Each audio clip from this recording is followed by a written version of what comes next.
I think what's happening to bail bondsmen today, and if it's not happening in South Carolina, I believe that based on my experience in talking to so many bondsmen around the country, I can promise you that some of the things we're going to be sharing information about today are getting ready to happen to you here in South Carolina.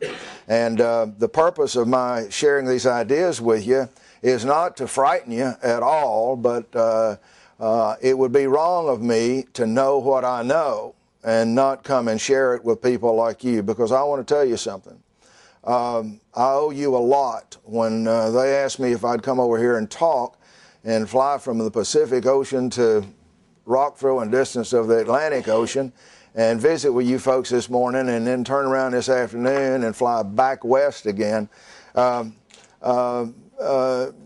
Dee told me, she said, I don't know how many people will be there. And I said, you know what, it doesn't matter how many people will be there. Because where I come from, and I'm sincere about this, where I come from, we really do understand.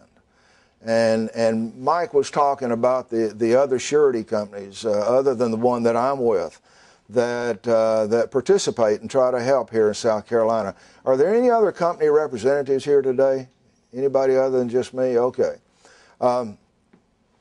And I know I'm not just talking about my company, but I'm talking about these other companies as well.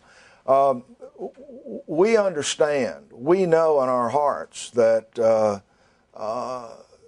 the cars, for me, 42 years now, the decent automobiles that my family and I have been driving, and the decent homes we've lived in, and the clothes that my kids have worn, and the schools they've gone to, and the chicken that's been put on our plate, all of that came from bail bond agents. Everything I've got today came from bail bond agents. If it weren't for you, I don't know what old Jerry would be doing, but it wouldn't be being a lawyer in the bail bonding industry, because it all flows uphill. It comes off the street to you, and from you up to a general agent somewhere, or from you directly up to the insurance company. And that's where I'm at. So if you weren't here, I wouldn't be here. So it didn't matter to me how many of you were going to be here, because I owe you big time. And I'm glad to be here, and I appreciate you having me here today. When I was talking about the things that I see coming down the road, and they've already come down the road in a lot of parts of the country, I said that they were analogous. That is, they were similar, to my way of thinking, to a storm that occurred 18 years ago up off the Outer Banks, off of Maine and south of Nova Scotia. A very, very strange thing happened up there. Meteorologists said that if you sat down as a meteorologist, an expert on weather, and took a pencil and a piece of paper and you wrote down what kind of things would have to happen in the weather to create a perfect storm, you couldn't write it down any better than what happened up there 18 years ago. The Gulf Stream that flows north right off your coast out here, comes way from South America and flows north.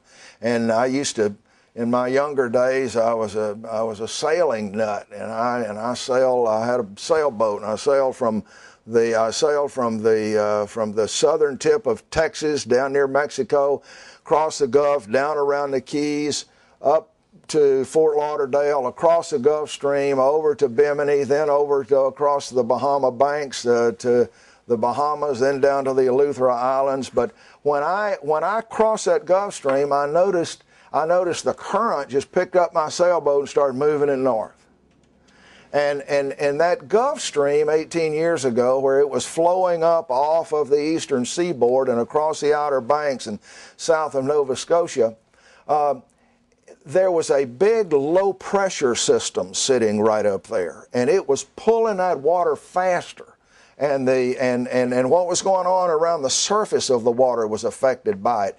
And so you had a greater force of nature coming north in the form of the Gulf Stream. And then coming down out of Canada across the Great Lakes was a Canadian cold front.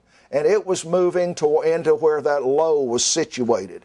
And then coming out of the North Atlantic, there was a big storm that was blowing toward the southwest, moving and being pulled right into that low.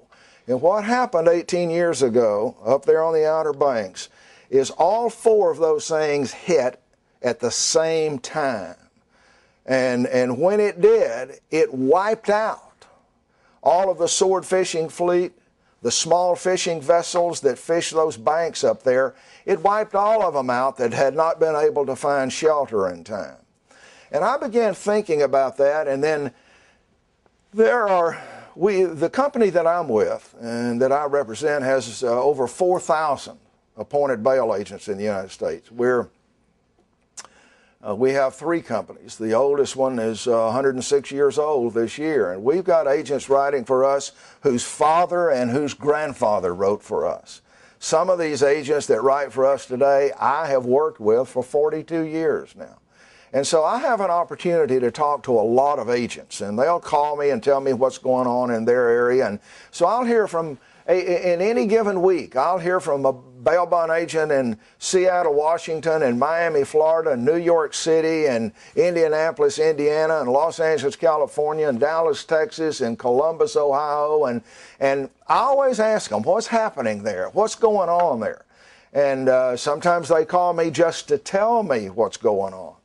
And so we've got a pretty good intelligence network where I work. And so I began picking up that there are, interestingly enough, there are four things happening to bail bondsmen around the country today that create what I call the perfect storm for bail bond writers. Because just like those four elements of nature came together off the Outer Banks up here 18 years ago and created a perfect storm in the weather, I believe these things are creating a perfect storm for bail bond writers. And just like a lot of those ship owners up there fishing in that sword fishing fleet lost their business, this perfect storm not could cause, ladies and gentlemen, but is causing today retail bail writers to lose their business.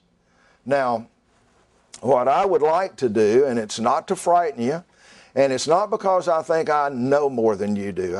There are people, I'm going to share some ideas with you about these four things that are coming to bear on retail bail businesses around the country. And my sharing these ideas with you might create the impression with you that I think I know more than you do, and I don't think that at all. If I've learned anything in my almost half a century in this business, it is that when I get in a room with a bunch of bail bond ladies and gentlemen, I'll guarantee you that whatever I'm talking about, there's going to be somebody in that room that knows more about that than I do. So I don't consider that I'm smarter than you by any means. I'm just older than you are. I remember a couple of lines from a song, an old song by a group called Dr. Hook and the Medicine Band. And the lines from the song went, I got a couple more years on you, babe, that's all. I've had more chances to fly and more places to fall. It's not that I'm wiser, it's just that I've spent more time with my back to the wall. I got a couple more years on you, babe, that's all. So I'm not smarter than you are. I've just been around the business a lot longer than most of you, probably. And because of the job that I have, because of where I work and what I do, I have an opportunity, like I said, to hear from so many bondsmen around the country. And so I have a pretty good picture of what's going on nationally. Now, so what I want to do today is I want to share with you what I have learned about these dangerous forces that are being brought to bear on bail bonding today. And I'd like to do that in the first 2 or 3 hours of this wonderful talk I'm going to give. And then in the last 2 or 3 hours, Frank's back there saying, 1 hour. No, first I want to talk to you about these four things, and then the next thing I want to do is I want to take the last part of however much time Frank gives me, and I want to make some suggestions to you, a few suggestions about what I'm seeing work for bail bondsmen to overcome these dangers. Would that be okay if we approached it that way?